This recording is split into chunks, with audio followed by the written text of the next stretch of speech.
I did a review of The Last of Us, everyone's favorite TV show in 2023.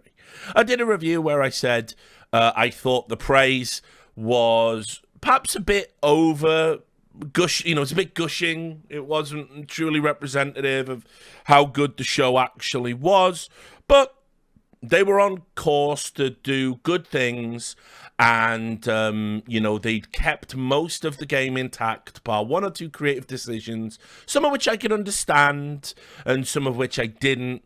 I pointed out some of the unfortunate American TV tropes they used, like flashbacks and, pre-credit scenes that just don't need to be there. But all in all, it was a solid 80% for me, right? That's what I said. And that was yesterday. Okay, but I don't know when this will go out on YouTube. So just for timing's sake, I did the thing, didn't I? Where I talked about Twilight Zone and some other bullshit for an hour, just to pander to you guys, and then I even created a TV and film discussion channel on the Discord now that you can go to. So you can go and jump in there and talk about these things because one person asked me to, so I did it because I'm just nice like that. But anyway, I stayed up.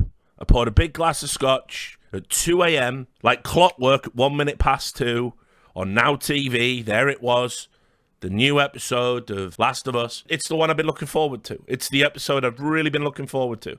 Episode 3 was going to be the one where they meet Bill in Booby Trap Town, and you get the little reveal of, his breakdown of his relationship with Frank, and it's the first time that, Joel sort of sees past the precociousness of Ellie, and they end up bonding a little bit through what they go through, because he has the upside-down gunfight battle against the infected, and he knows that Ellie can be relied upon with a gun, and that loads happens. It's a super integral part of the story for a number of reasons. Crucially, as we'll get to, because Bill is Joel. Bill represents what Joel will be if he doesn't learn to love again. So he's an essential part of the story structure. So you can't really fuck with it too much and stay true to the material. So there I was, cracked my finger, knuckles cracked, gamer coding socks put on. Let's watch Last of Us, right? Glass of scotch in hand. So I watched it. And anyway, there it is at the start. It's normal American TV, nothing exceptional at the start. And then 50% of the episode is basically a combination of Brokeback Mountain and San Junipero from Black Mirror between Bill and Frank that ends with a gay suicide pact, and then the last 10 minutes of the episode, which was the longest episode in the season, is Ellie and Joel finding their bodies and a suicide note. And I'm like, nah. There's this is, I was like, this is going to be divisive as fuck.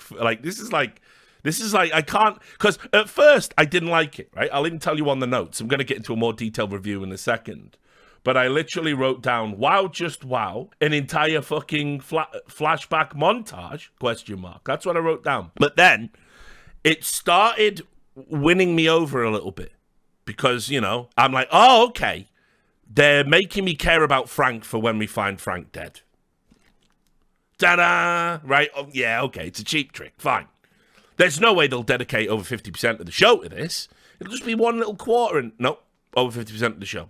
And I was like, So they've broken with convention from the storyline in multiple ways we'll talk about. They have continued to ignore the story that they've got, which is Joel and Ellie bonding. Well, I mean, we're coming up to halfway through the season. I think it's like a 8-episode season or a 10-episode season. We've got episode 4 next. There's been no meaningful interactions between the two, really. No development of Joel as a character. He's barely been on screen, barely had any lines at all. And meanwhile, we're getting this Walking Dead style, let's flesh out the universe, and let's tell the story of these characters. And it's like, listen, that's a different TV show. And it can be good. I'm all for gay storylines. I love San Junipero. I cried like a bitch first time I watched San Junipero. It really touched me. It really moved me. So it's not like I'm some big bigoted dude. In fact, I'm going to talk about the way that this episode upholds some really unpleasant tropes about gay people. And you're going to go, no, it didn't, Richard. It was lovely and touching. I'm going to say, you're too straight and don't hang out with gay people who would find a lot of this repugnant. So let me just show you the overwhelming praise. Okay, IGN, right? Just a sort of bog standard review from IGN. The Last of Us Episode 3 review, you can see here. A beautiful reminder that love is open for all to find, no matter who and where you choose to discover it with, right? A masterfully told love story set in a world designed to leave them unwritten. Episode 3 of HBO's The Last of Us is a sensational hour of television. It shines a light on a chapter previously shrouded in resentment, instead offering two characters a brighter, happier time together. I don't want characters in an apocalyptic wasteland to have a bright, happy time. I want it to suck and be miserable and tonally consistent with the world, okay? But all right, on we go. Nick Offerman and Murray Bartlett take on leading role duties with elegance, leaving an unmistakably beautiful mark on the show as we're shown a side of humanity that makes what Joel and Ellie are fighting for worth saving. It's an episode just like love that lives long in the memory after experiencing it. And that was IGN's glowing praise.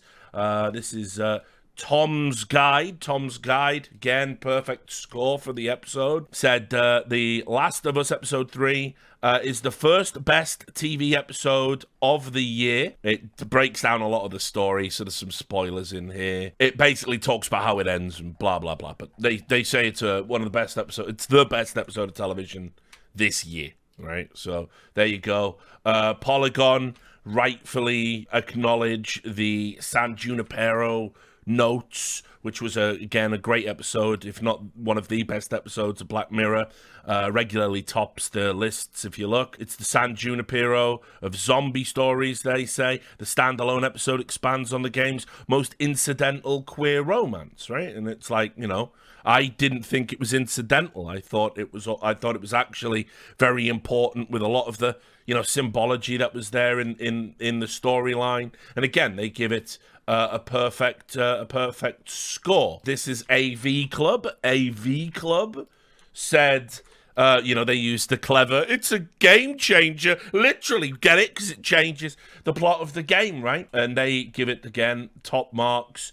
They say here, what's significant about this detour is that not only does it make the implicit relationship explicit, it shows careful thought on the part of the creators about the difference between a video game and a TV show. One of the early criticisms thrown around before HBO's adaptation premiered was that there wasn't any point in remaking the game for TV when it already exists in a form that's legitimately cinematic. We talked about that the other day in my review of episodes 1 and 2.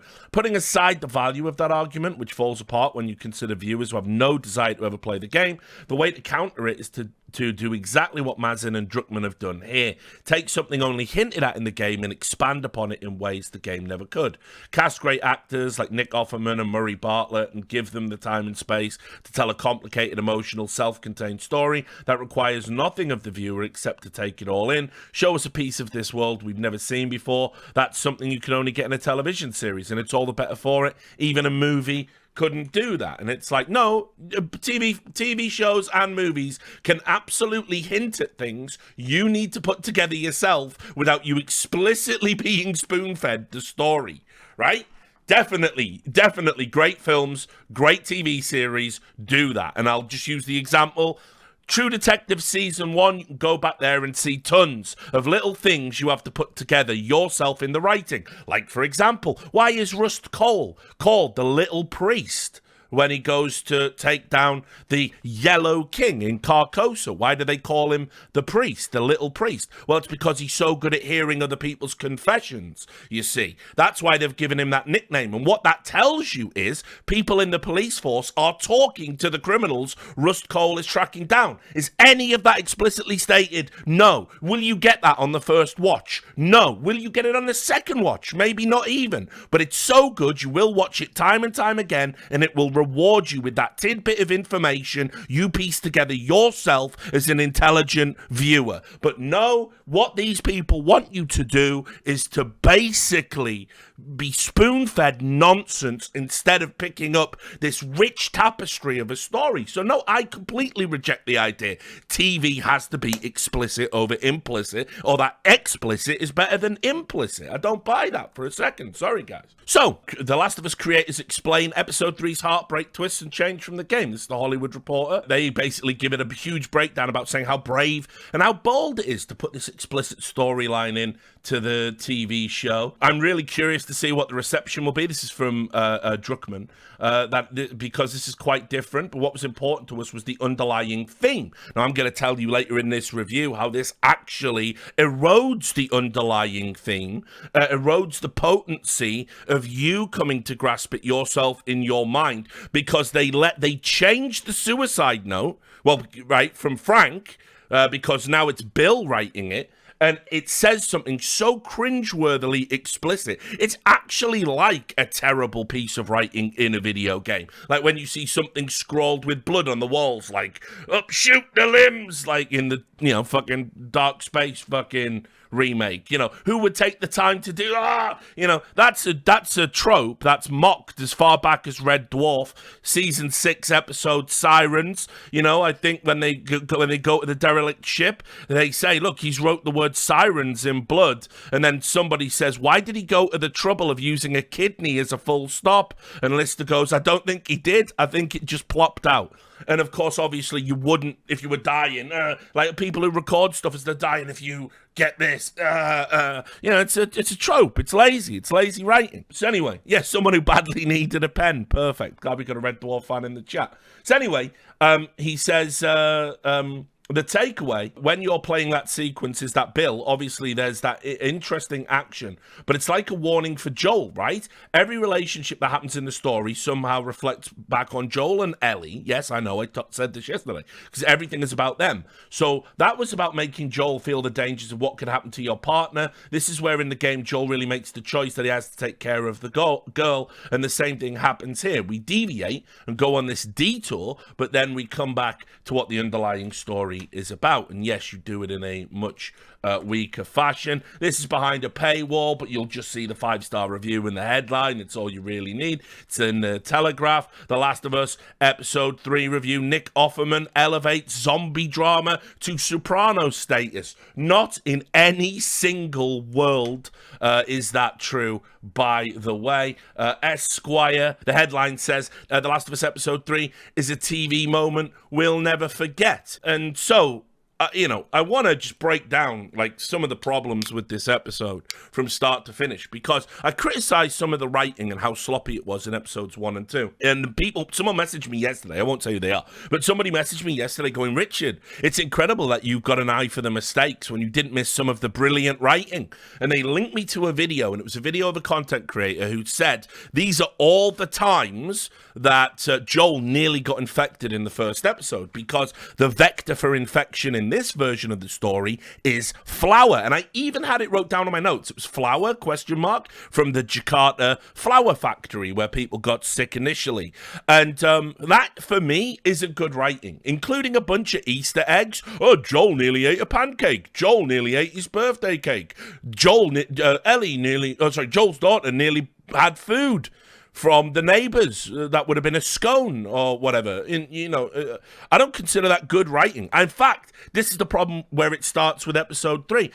I don't give a solitary fuck about how the infection started, and I don't think you should either, and I don't think it's meaningful to the story in any way. How the fall of a society happens is largely irrelevant when you tell those stories, on how to tell those stories within it. It's like one of the things, to use another one of my go-to examples, it's one of the things, that Bethesda never got about Fallout. It doesn't matter who shot first. You don't need to go back and tell me, or what was happening with America, and you didn't need to go back and, make it so Vault-Tec were involved somehow. You didn't need to do any of this. The point is, there was a nuclear holocaust, and obviously all of the truth, all of the knowledge about the house gets lost to time, because you are now existing in an apocalypse where information is unobtainable from a past we can no longer connect to. And that's important. That's what Obsidian got right with New Vegas when they're reading about Caesar. And depending on who you talk to, he's called Kaiser, Caesar,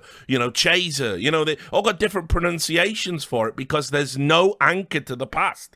It's like when you're meant to be impressed, about Hegelian dialectics and all this stuff. It's like it's the trappings and the tropes of historical information being falsely applied and misunderstood in the present, because there's no through road to the past anymore. So the how doesn't matter. It's what you do with the world when it's there. And so this episode, episode 3, starts with a cringe-worthy explainer. Ellie and Joel are walking on the country roads, take me home, right? They're walking along, and they're talking about how it started. And Ellie even says, and they use like another Easter egg to make a reference to 28 Days Later, and she goes like, oh, I bet it was a monkey, right? Because that's how it starts in 28 Days Later, right? And he goes, no, it was flour. You know, it looks like if you had certain food, you just got sick and blah, blah. And I'm like, I don't need any of this. This does nothing for their relationship. It does nothing for the story. This is the definition of filler. And when you consider the episode puts them on screen for like a total of like, I don't know, 15 minutes out of a 74-minute runtime, like, I want them talking about shit that's going to, improve the development. The only meaningful scene before we get to Nick Offerman and the Brokeback Mountain storyline is Ellie Switchblades trapped, infected in the head and kills it. So we know she's not, like, intimidated by that shit, and we know she is capable of killing it to a certain degree, albeit an incapacitated enemy. So anyway, right, immediately was like, okay, this is good. They're going to be bold here. Because the flashback didn't come pre-titles, right? So I was like, oh, brilliant. We're not going to do any more of those stupid American moron scenes. Fantastic. No, we are. In fact, we're going to do the whole episode is a flashback. I'm like, no! Why? But I thought, okay, at least they're going to be brave with it, because Bill is a doomsday prepper, which, by the way, in the writing, in the game, it was always implied he was that kind of person.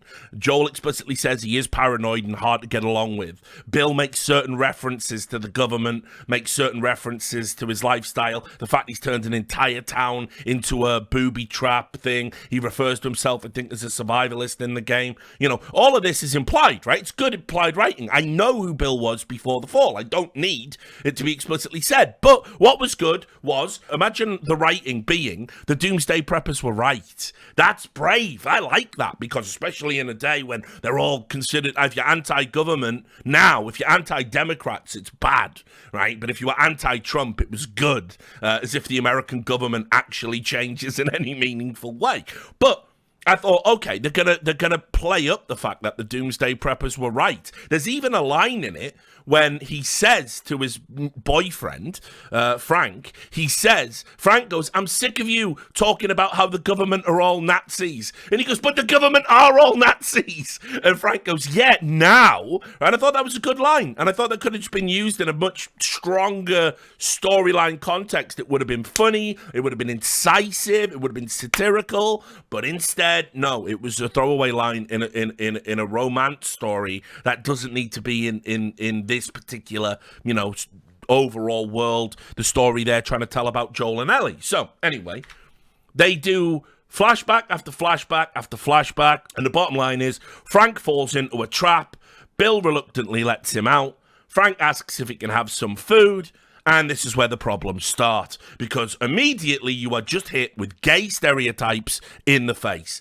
Now, I am particularly sensitive to gay stereotypes. I've got tons of gay friends, very dear gay friends. I'm a bisexual man myself. I'm regularly out in Birmingham's gay village. That's my preferred inhabitant of drinking, as anyone on the Discord will tell you. My first ever proper paying job. I worked in a restaurant for a gay restaurateur and a gay chef who used to bicker back and forth because they'd been a love interest at some point in their life. So I am very sensitive to the sort of plight of trying to erode gay stereotypes, because gay stereotypes, so, some of the most manly dudes I've ever met in my life were just gay, right? They were gay and open and proud and manly and macho and butch and all of those other things that, straights thought they had a fucking, exclusive right to. And people like that, right, were people I looked up to, and it was like, I was like, I couldn't talk about being a bisexual, especially in Wales, so not a very progressive place to grow up. But I was in the LGBT, I was an honorary wink member of the LGBTQ community when I was at university. You know, I used to go out drinking with the gays, and when the big, strong Welsh rugby boys in the town used to go queer bashing, i.e. probably self-closeted hatred, on a weekend, and I used to stand with those boys and make sure nobody got beat up, and if a fight started, I'd throw the first fucking punch and let it score. So, gay stereotypes are something I'm very finely attuned to, I will say that. And this episode is absolutely full of them. It is chock-a-block. Why can a doomsday prepper who hates the government and is a survivalist, why isn't that enough? Why can he not be gay? No, what they had to do is they had to hint at some weird past life. He lived with his mother. That's immediately there. Oh, gays, they do that, don't they? They never move out of home, do they? Live with their mothers, don't they? Love their mothers, don't they? Oh, fucking stop right there, by the way. Can't be arsed with that, right? But no, that's there. Next, when he makes the food.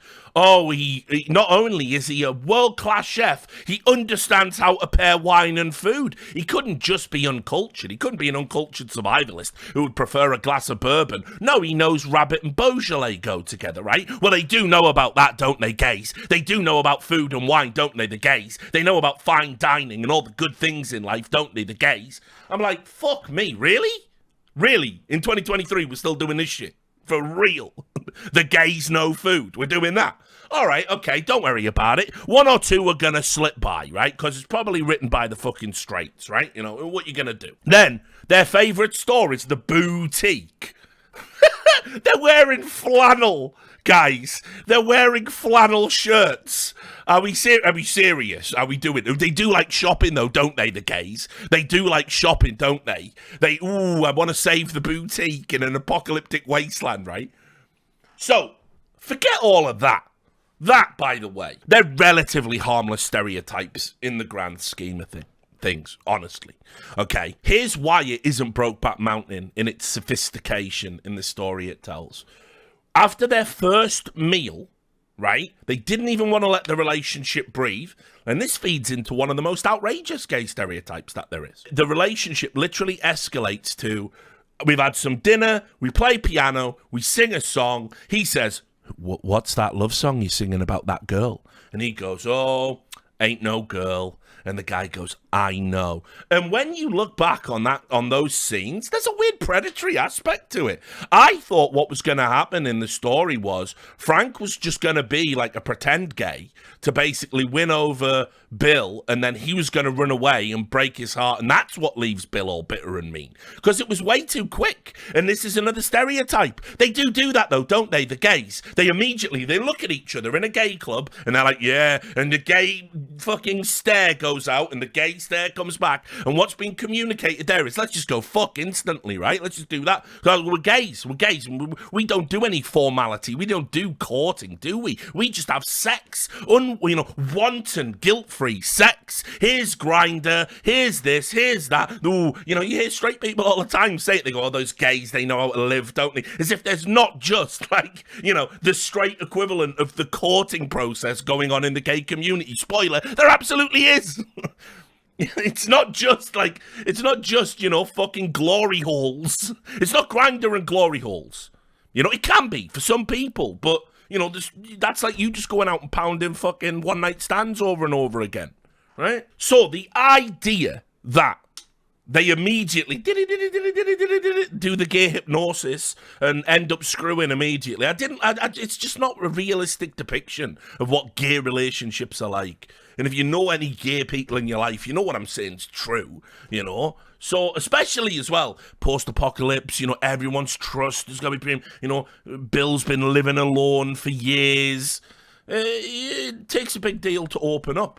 Now, I'll give you some good stuff before we get back to banging on this storyline, right? Because I thought the piano song as well, where it was a love song that they just so happened to play, it wasn't something cool or whatever. It was too on the nose, and it was the song is the name of the episode, and it's the same song Joel and Ellie ride off to, and I bet all the writers were going, oh, brilliant. Yeah, they're listening to the same song to show the parallels. You could have totally shown the parallels in a much more subtle way, by the way, like the fucking game did. But okay, whatever. So, right, let's do something good. Let's talk about something good, right, here. So, I will say, Nick Offerman, it's a brave performance, right? It's very brave. Nick Offerman's brand has always been, he's the macho guy from Parks and Rec. He does his stand-up. He eats meat. He drinks whiskey. He's a lumberjack. He does this.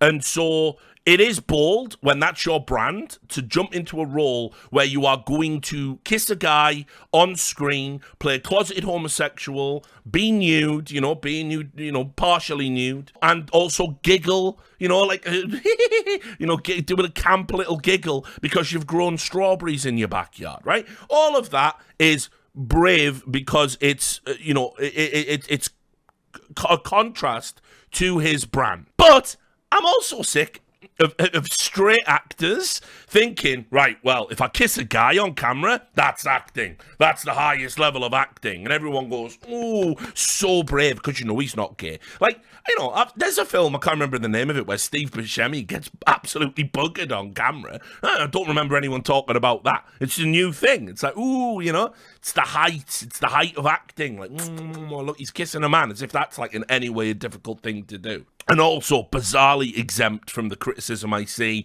coming out these days, where it's like, if you play a disabled person in a film, they go, why didn't you hire a disabled actor? Well, maybe start giving out some of these plummy roles for gay people to actual gay people, so we don't all have to fawn over, a straight man is so brave kissing another man. It's a bit pathetic, isn't it? It's a bit fucking feeble.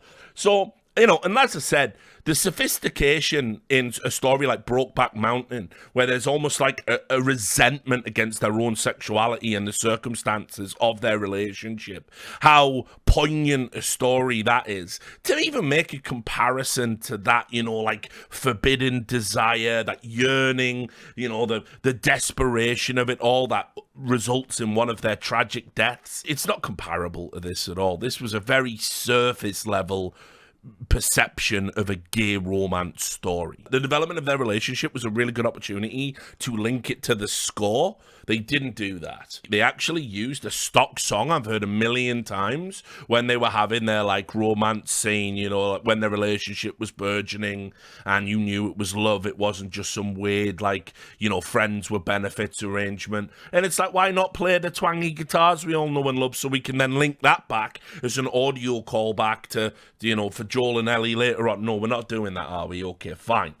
Then, another thing I didn't like. Why did they change the setting? Why did it have to be this idyllic little street in the middle of nowhere with a chain link fence and a few landmines and pits around it? Like, the world that is presented in Last of Us is unbelievably hostile and dangerous. Infected, bandits, fucking Fedra coming to get you. And it's like this tiny little fucking street that just so happens to have a wine store, a nice little wine store that, they can just go to whenever they want. A boutique with clothes in it they can go to whenever they want. Why do this? Like, Bill's horrible prison he's essentially built for himself, that's so tonally in line with what the whole fucking point of Bill is in the story.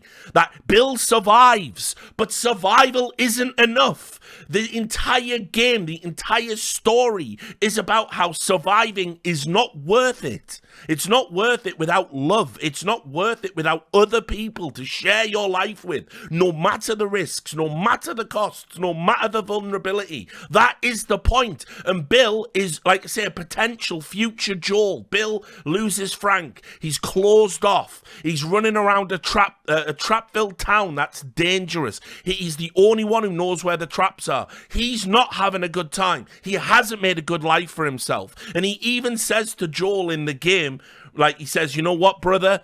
Because he thinks Tess is still alive and he sees Ellie. He goes, you're not going to make it.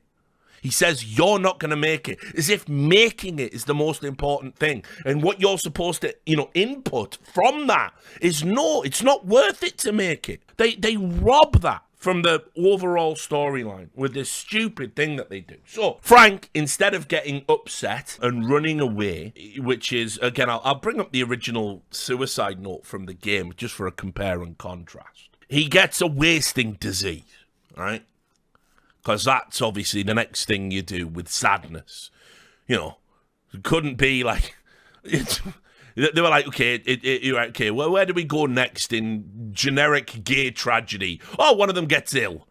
right? Brilliant. Love that. Love that. I'm not going to get into, again, why does that have to be there? AIDS, for years, people have linked AIDS and disease to, gay people for decades. It's been a stigma that they've had to overcome because of entities like the American government making out that it was. Ronald Reagan's press secretary called it in front of journalists who laughed the gay plague. That's what he called AIDS. That was Reagan's official label for HIV, and their handling of it in the gay community was an absolute crime against humanity. And, the history of gay acceptance is stacked on the people who died during that time. And so whenever you link disease and homosexuality, even if it's not a direct link, it's going to be very unpalatable for a lot of people, especially older gay people that remember that time. So they don't explicitly say what the disease is, to the detriment of the story, in my opinion. They allude to it's cancer or a wasting disease, maybe like MS or Lou Gehrig's disease, ALS as they call it now. But no, I just didn't. It could have been old age or just something, It didn't have to be. It could have been, like someone didn't want to go on living anymore, or their body just broke down over time, or whatever. When gay relationships get adjacent to disease, it's a trope I don't like, personally. So anyway, they decide they're going to have one last glorious day together. And Nick Offerman's character, Bill's like, no, don't. I don't want you to die. I don't want you to do it. And he says, look, I'm done. And if you love me, you'll love me the way I like. And I want to go out one last time with you. And then I'm going to take all these pills in a glass of wine and die. And you're going to take me to bed and I'm going to die in your arms, right? And so, okay, this is where everyone starts getting a bit weepy and sniffly. And they have their last dinner. Again, the rabbit and the Beaujolais that they had when they first met in some sort of honorific tribute, Fair enough, you probably would do that, wouldn't you?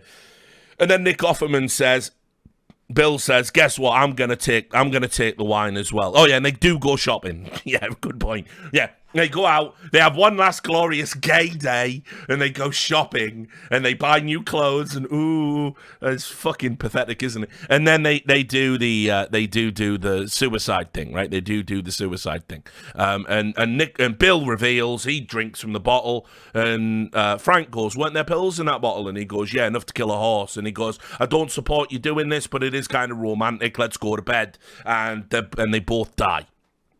And then Joel and Ellie just so happen to turn up a little bit of a time after that, and they find a suicide note from Bill.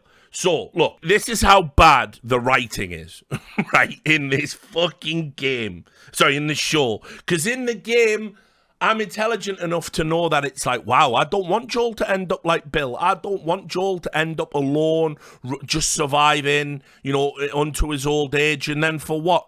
Running around with his own booby traps, avoiding Fedra, smuggling. No, I want something better for Joel. I want him to run away with Ellie and have a life and maybe connect with his brother again and earn some peace.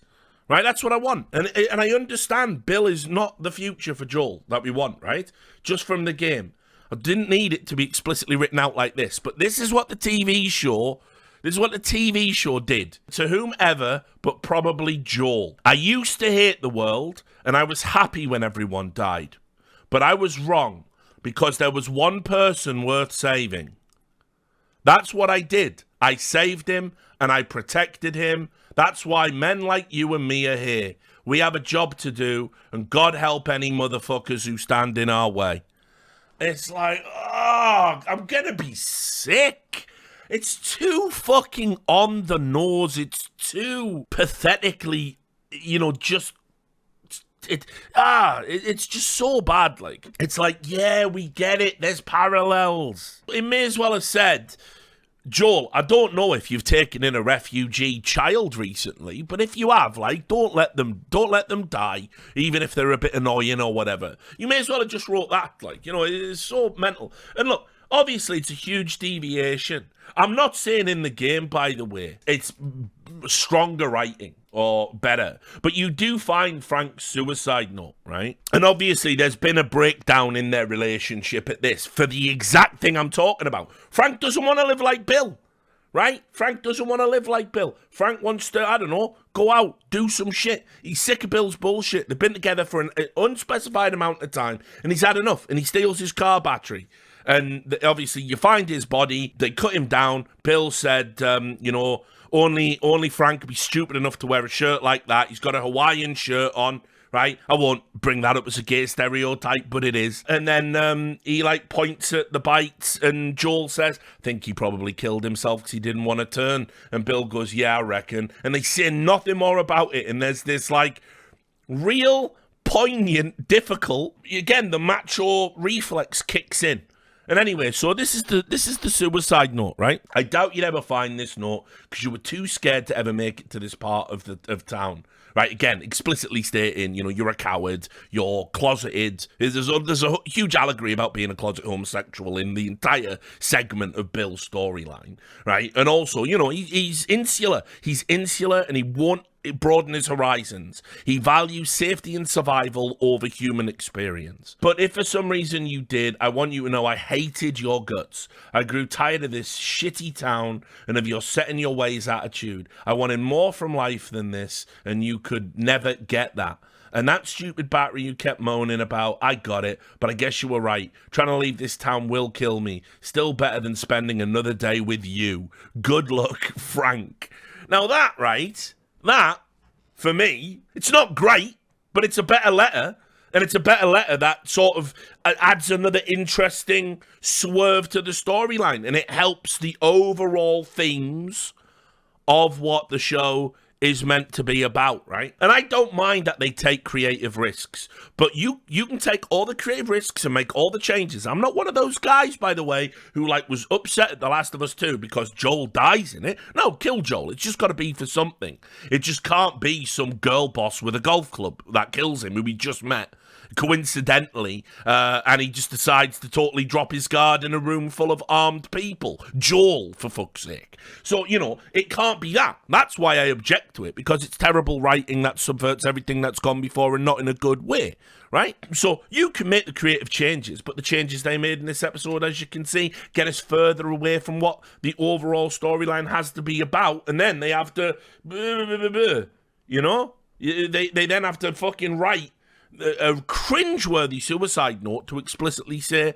what it's all about. Then, obviously, it ends with them driving off. They're about to go into, meet the hunters, that segment of the game, which, I'm going to be interested to see how they do this, because that is where you realise that Joel is a stone cold killer. That is where you realise Joel has done terrible things.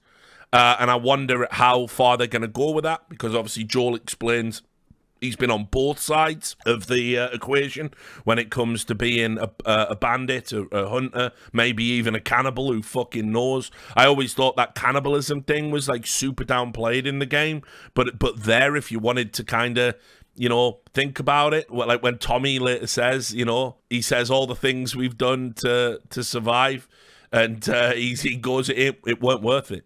It weren't worth it. Again, coming back to the theme, survival isn't everything if you lose your humanity. So this episode is going to get universal praise. It's already had universal praise. People are already saying it's one of the greatest episodes of TV ever, and in a new series, and it just isn't for me. I found it cringe. I found it genuinely cringe-inducing that the gay relationship was coded with so many stereotypes. I found it genuinely unrealistic. Imagine where they go back and they rewrite the relationship, and it's and almost, again, it's a breakdown of your barriers you put up as a person. You could have said, look, I'm going to stick around for a few more days if that's all right with you, and Bill begrudgingly, acquiesces, and then they learn to enjoy each other's company, and then one night, he comes into the bedroom and he's like, what the fuck are you doing, dog? I ain't about that shit, and then he is about that shit. That's a much more realistic gay experience when you're dealing with a guy who even said, I've never been with a guy before, I'm gonna wait until the apocalypse to do that. It's always been something I thought I might want to do, but turns out I just never did it. I was with a girl, blah, blah. They could have wrote it in a much more realistic way. They didn't. They were just instant. They were just instantly going at it, fucking hammer and tongs. Because that is how a predominantly straight writer's room thinks gay men operate. And it's just trash. So, anyway, loads of people, by the way, are going to say this is like one of the best episodes of TV ever. And it isn't, and it's one of those things where it's just very much of its time. It's ephemeral praise. I don't think it'll last. I don't think, like, you know, in the same way you might talk about, like, Pine Barrens from The Sopranos, or like Reconnoitering the Rim from Deadwood, or that episode 4 from season 1 of True Detective with when they raid that stash house and it's like a non-stop, you know, one solid camera movement. No one's gonna look, or Pickle Rick from Rick and Morty, no one's gonna look back on this and go, that's like one of the all-time great episodes of television ever. It's just right now it's sort of, because it was a surprise in where it took you. And I'll be honest, at one point, 5-10 minutes into that storyline, they could have had me. They could have hooked me in. I would have still been critical of the stereotypes. But, you know, if then flash forward to Bill and Frank arguing and Frank dying, would have had a huge emotional impact on you because you've seen where they came from, a happy relationship, an unlikely relationship. Could have just absolutely nailed it, in my opinion. But they didn't. And, man, I just feel that, like, where we're at now, we're about to get to, surely this can't be another, let's introduce some more characters so we spend some time away from Joel and Ellie episode. Like, there's got to be a relationship that's just them two. Pretty much, that's the whole story. That has to be there, or this entire thing can't work, man. I don't know, guys. For me, really disappointed. And I'm shaving 10% off. I was at 80 yesterday. This episode, for me, was so destructive to what the story is about and contained so many ridiculously poor writing tropes in it. It's down to 70 now. And, you know, maybe I'll go back and when the series ends, I'll rewatch it all in a row and see if that changes how I feel about it. Sometimes that can happen. But nah, for me, I thought it's a really, really overrated episode of television. Very disappointed that more people don't have the capacity to critique on the level of the writing that's in the episode, because the writing is poor. Simple as that. There you go. Those are my thoughts.